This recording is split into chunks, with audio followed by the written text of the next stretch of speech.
So you go from registered nurse Yeah. to pilot to now being business partners with one of the most sought after designers. Yeah. What do you say to people who are kind of searching for their next, iteration, or maybe they got laid off from a job? You need to know first what your strengths are and to know what you really want. And because I knew that this is my strength and I want to make sure that I deliver what God wants me to do, then you do not need to listen to the voices outside and just try it out, because I don't want to be in my bed at 70 years old and tell myself, oh, I should have done that. Now is the time for reinvention. Hello, welcome. Thank you. Thank you for having me here. So Oh excited. my God. I'm excited to dive in. You've had such a full life. Yeah. And That's an understatement. so, because we share the stage Yep. in Manila, and we didn't even No. realize it Yeah. or know.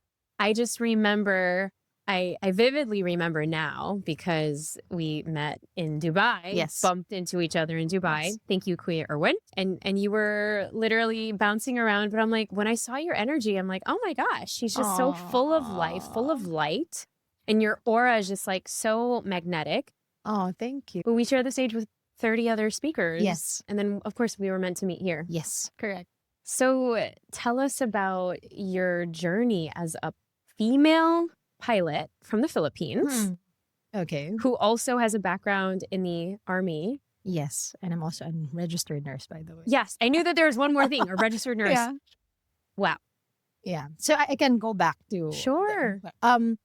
I gave birth at the age of 16. That was like the start of everything, right? So 16, I can imagine my son right now. He's like a baby to me. So I'm a baby when I gave birth. Wow. So that started. I graduated high school, gave birth at 16.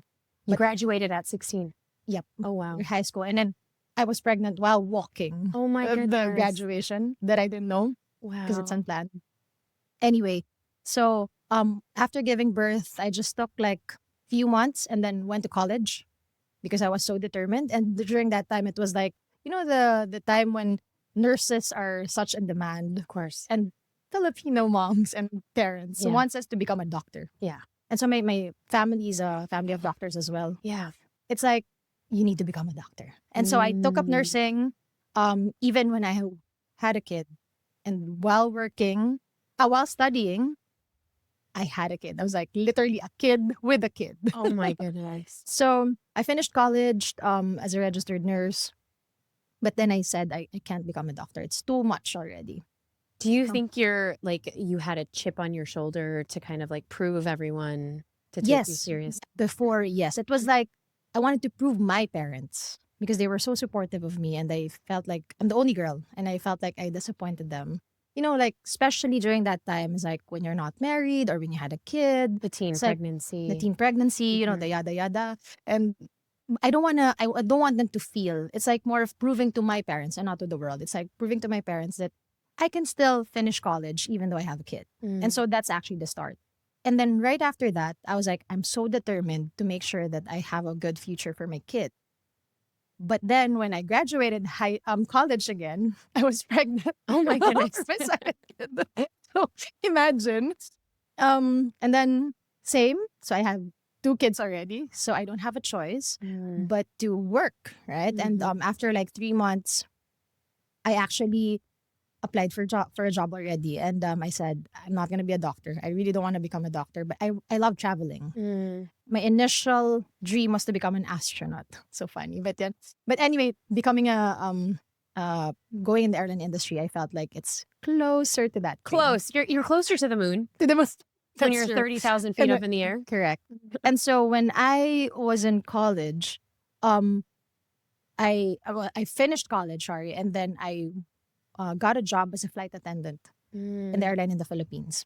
And then, but that's just, I wanted to become a pilot, but then imagine I just finished college, I just had a kid. Like, it's so overwhelming that I said, okay, I'm just going to get a job first. Let's see if I want to become, I really want to become a pilot going through the airline first. And so I applied for the airline.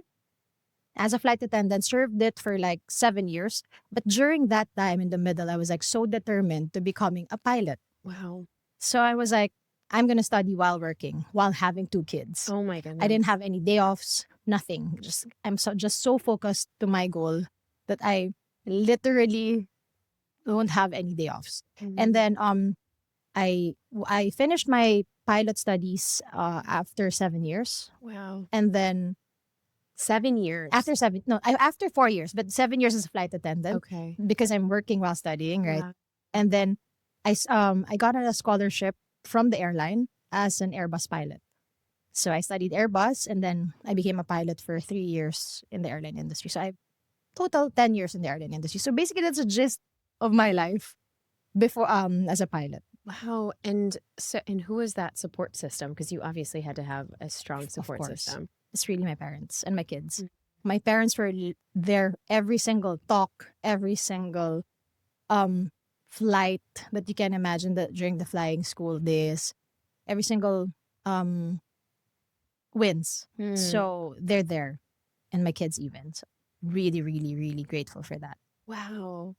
I think a lot of times it's so underrated. We don't talk about our support system. Yes. And I think, either people get triggered or they get offended when you ask, like, how Right. could you do everything? But I think there's so much notoriety in knowing that it does take a village to raise your family. That's true. And not that, women do it differently than men, but I just think that, It's a support.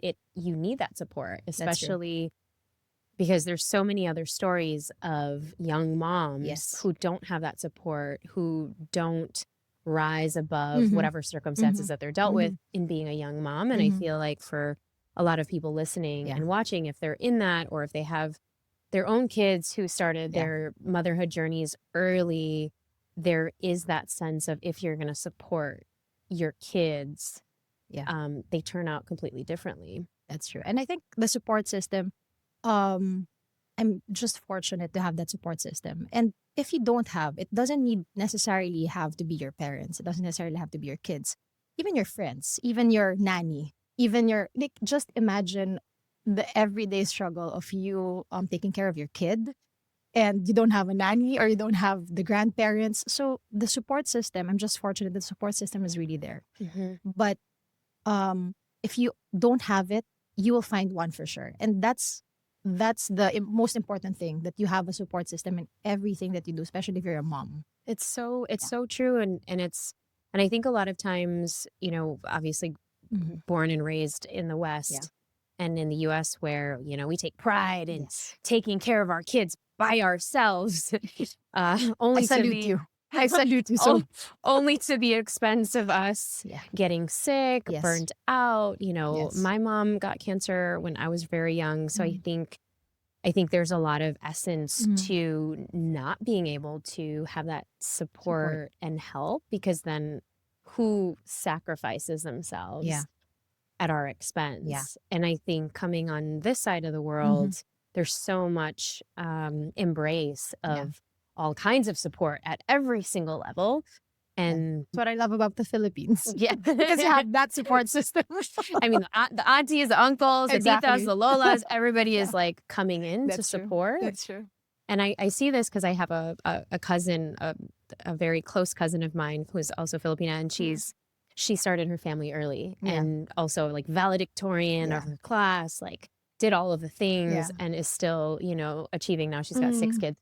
And so she's got a big family, but I think it's because of her support system at the very, very beginning. That's true. And we, take that for granted. And so, okay, talk to us about your aviation, the airline. Like, was there anything in your mind that was like, oh my gosh, I'm going to do this, in my mind, super risky? Like, I think I was since I was a kid, I really want adventure, risky things. I love like bungee jumping, skydiving, and all of this stuff. I think the adrenaline, the adventure, adrenaline in me drives me to push for that. So I know it's risky. My mom, up until this day, every day that I have a flight, what time are you landing? But because she's so scared, because you might lose your daughter any day, right? But then I always tell her like, you know what? If it's your time, it's your time. Mm-hmm. And this is like my dream. And if I do not do it now, then when?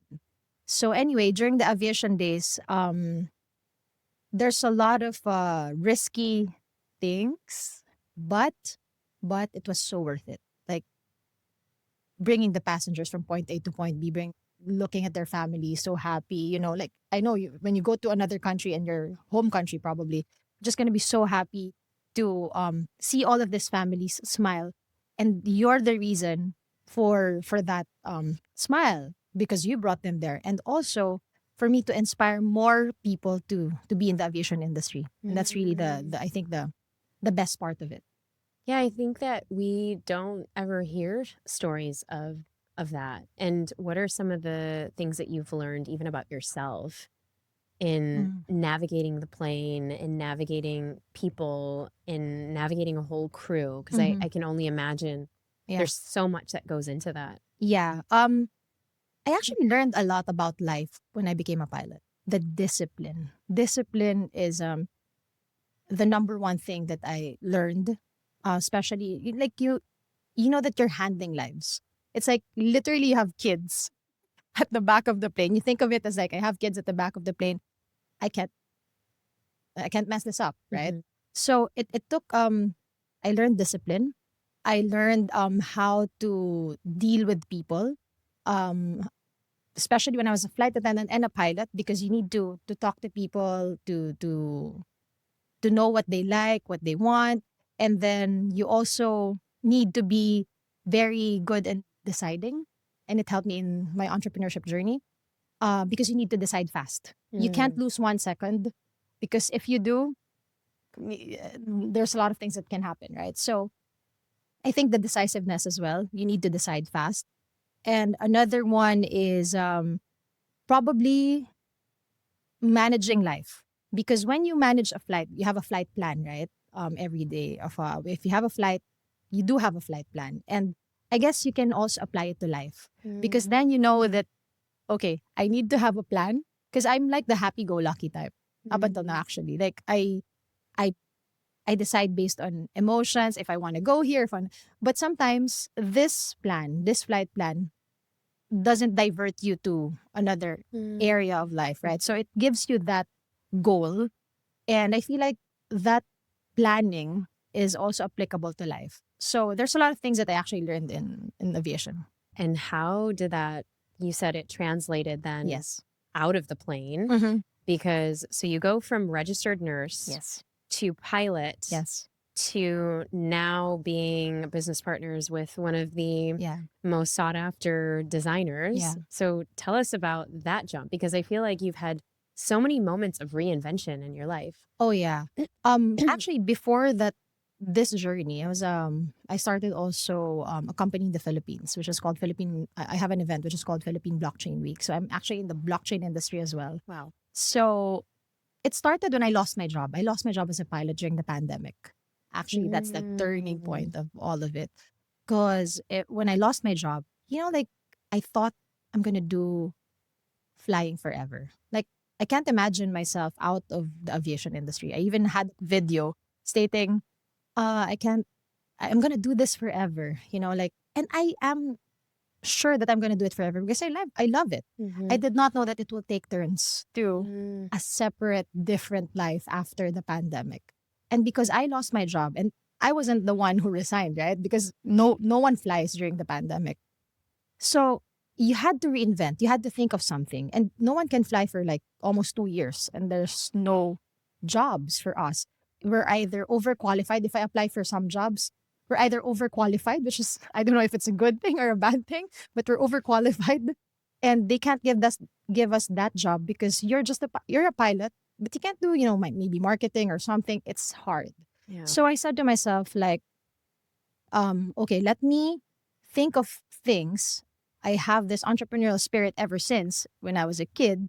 Like I even name it. I've actually tried it during college, like selling all of this stuff, all of this like beauty products or whatever. I just wanted to try it out, But I said to myself, I have this entrepreneurial spirit. Why don't I use it? And so during the pandemic, I tried on several different small businesses, and it's good, but it's like it's good, but I don't want to do it forever. Like you try to venture into some industries, right? Of course. And then during that time, I was like, let's see what I really want to do in life.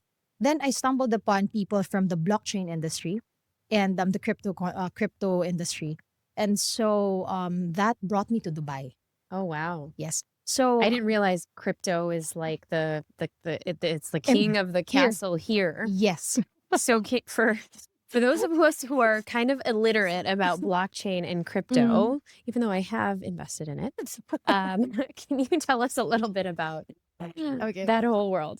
So initially, when I ventured into blockchain, I really don't know anything about it. I'm not into crypto, nothing. My friend was just you buy this Ethereum, and I was like, what is that? I was like, it's so funny. Like, so anyway, because when I want to learn something, I make sure that I read about it, I do So something you about it. geek out, you nerd Yeah. about it. Okay. So anyway, after that, I got into this crypto content creator master course from NAS daily Oh, lesson. yes. So anyway, I knew all of these people, and they were like all in OG in crypto.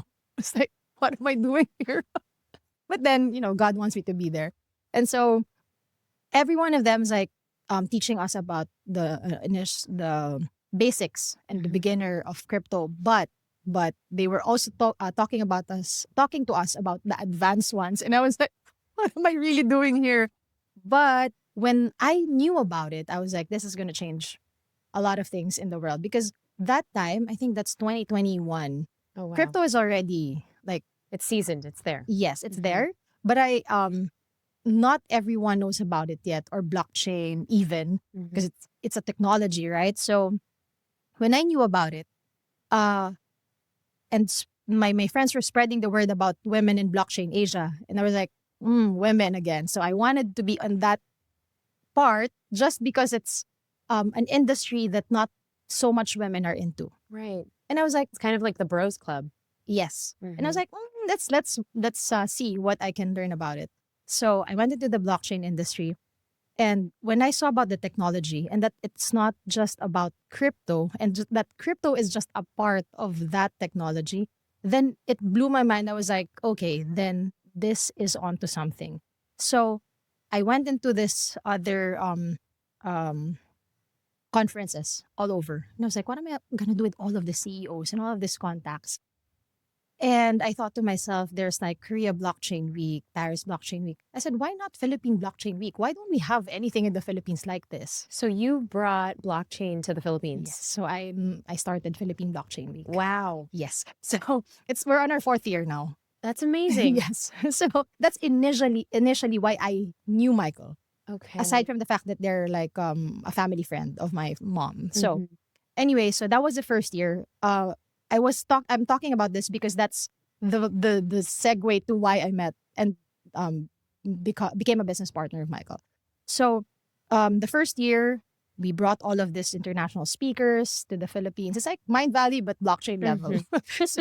So we brought them to the Philippines, and it was so successful, but it was a bull market that became a bear market. So it was like kind of hard for us to navigate, especially in the Philippines, that we need to tell them what crypto is, what blockchain is, and stuff. And so there's a lot of education going on. A lot of education, a lot of like proving, and especially I'm not in the space. Like I just knew how to connect people.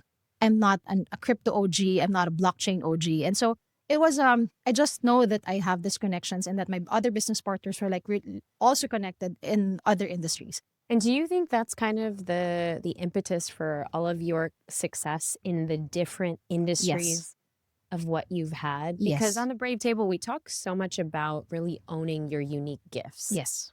And what do you think that is for you? For me, it's really connecting people and bringing them together. Because I have proved that so many times already in this events.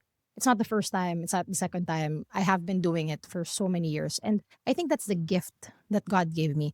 It's like for example, Erwin connecting to the podcast studio, and then Erwin connecting me to you, and all of this stuff. I'm just connecting. I feel like I'm connecting the world. Okay, I'm gonna put this industry together, and it excites me, and it's so fulfilling because it's in each industry. Like, tell me now what industry you want to talk about, and I think that's a good thing about me trying out all of these things. And you're like, I'm going to do it. I'm Yeah. going to find a way. Exactly. Well, because it brings me to this idea of so often we're taught we can only do one career for so many years.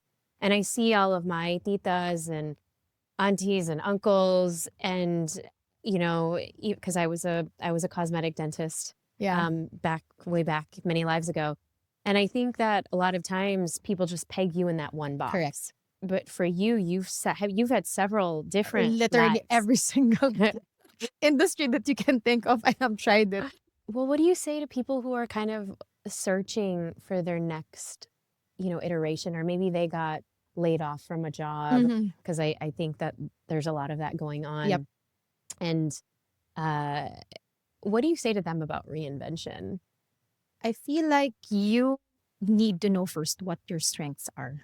Because it took me some time to know what my strengths are, and to know what industry I am into.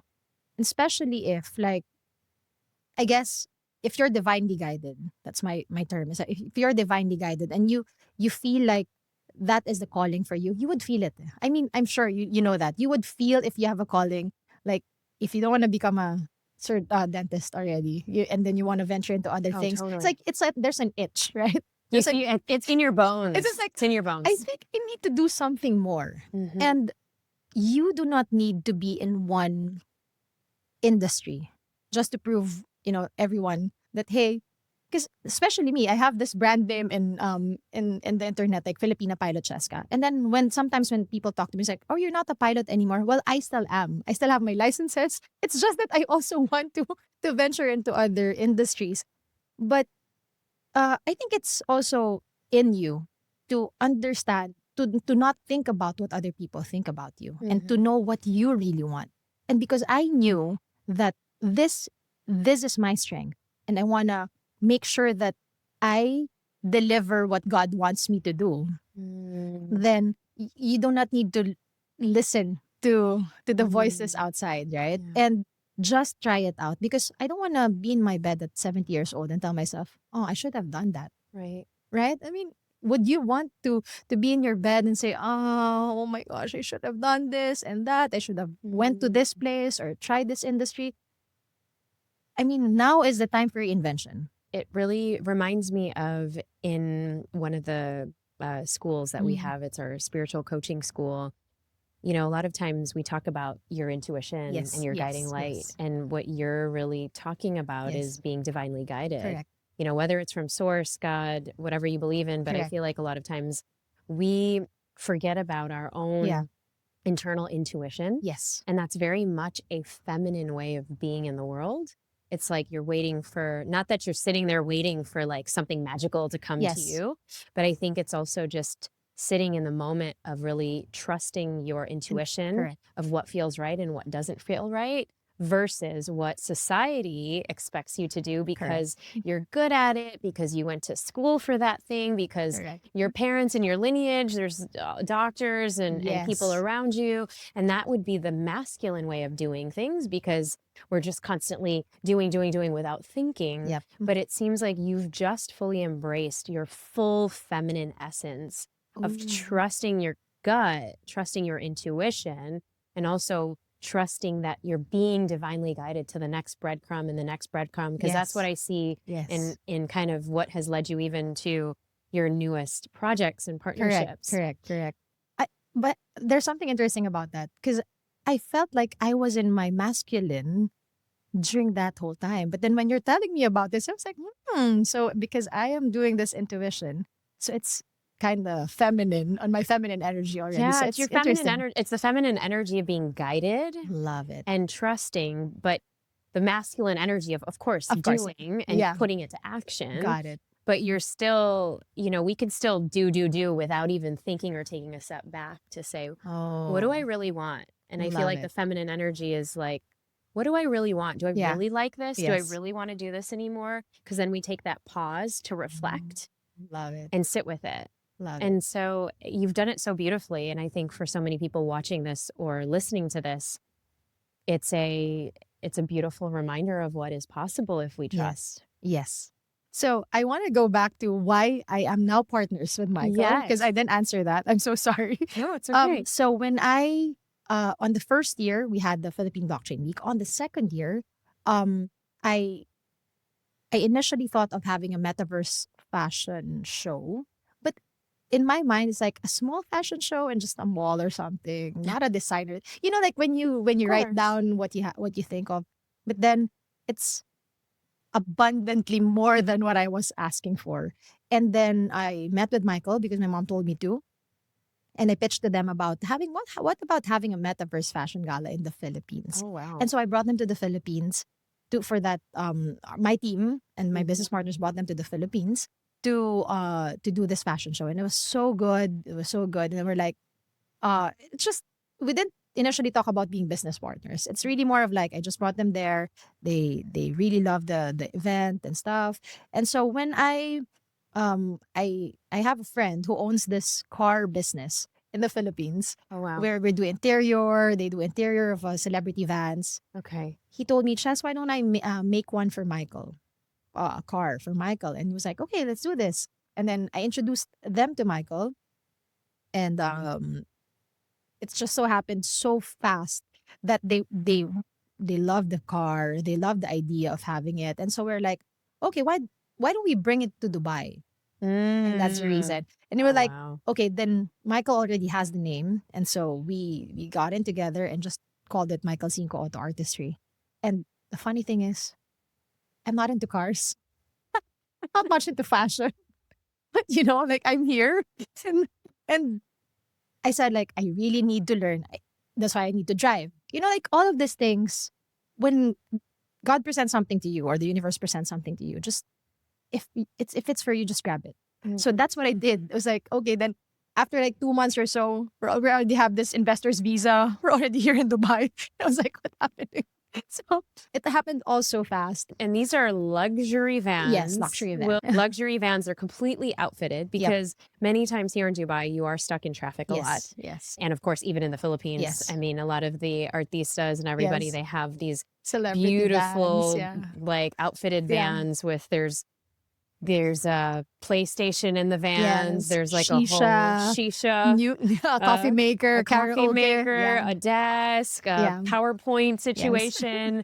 I mean, it's completely studded, and it's we don't see those kinds of cars in the U.S. You just don't see them. But they take out the entire leather, and then they put the most beautiful, Designs, lazy boy furniture, basically in there. With the massage, The and everything. massage chair in your van. This is not no camping van, although maybe you could take it camping. Yeah. But people kind of say it's like their second living room. And I now understand it because places like here, Turkey, and of course the Philippines and other places where you're stuck in traffic for like 2 to 3 hours or 4 hours. It's like your house. Like you can work there. You're working from there. Correct. You're hanging out. You're having breakfast from there. Correct. And the number of people now that I see that have these kinds of cars, it's blowing my mind here. Yeah. So I definitely think that's going to do really well Yeah. here.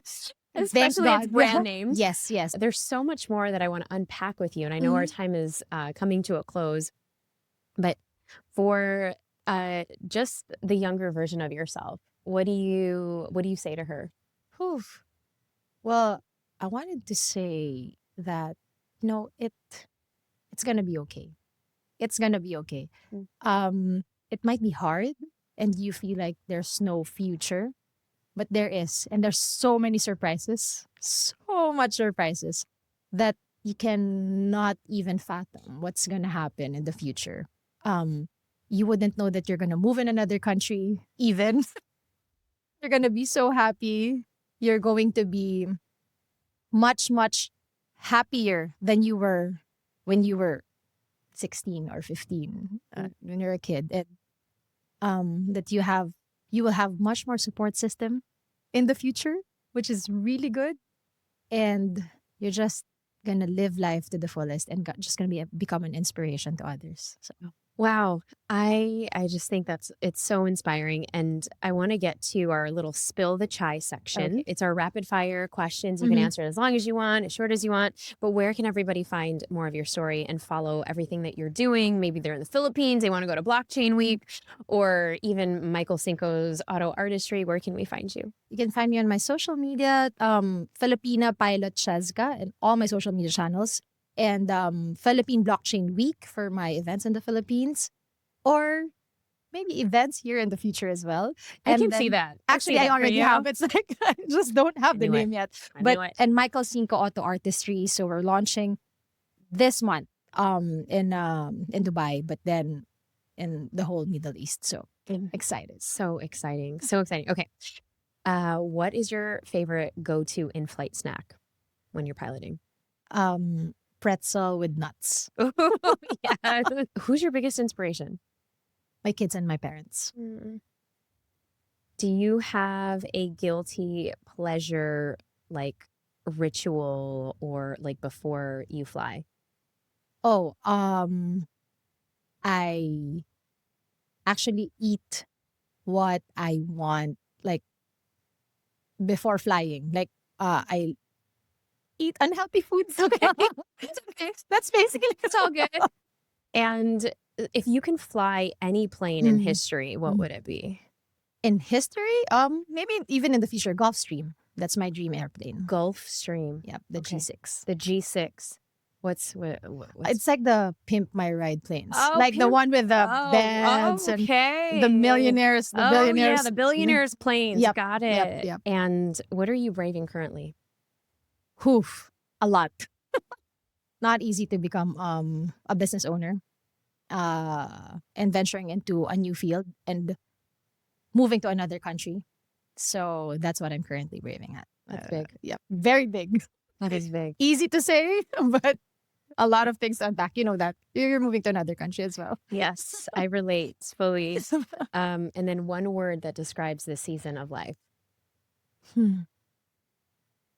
Impactful. Impact. Amazing. Chezka, you are such a beam of light, and I see that you navigate through the different phases of your life and the eras and the stages of your life so beautifully. Thank you for pouring into our community. Thank you. Thank you for having me. I really love talking to you. Oh, And the feminine energy. Oh, I'm so excited for that. I want to become a princess. That's my next. Done. Done. You're already your queen. Thank you. So good. Welcome back to the other side. Oh my gosh. Did you just fall in love with this queen? Because she is so inspiring on every level. A mama, somebody that has literally gone into so many different industries with just pure like bravado and courage. And so hopefully this episode leaves you with wanting to know more. So you can go ahead and follow her. And if you're watching this on YouTube, what are you waiting for? Subscribe, hit the subscribe button. Let us know what you loved in the episode, and this helps us grow the show more than you know. Also, it helps us get even more and more amazing guests week after week. Tell us what you loved about it. Maybe send this to a friend, a bestie that could use a little bit more bravery in what they are calling in their lives.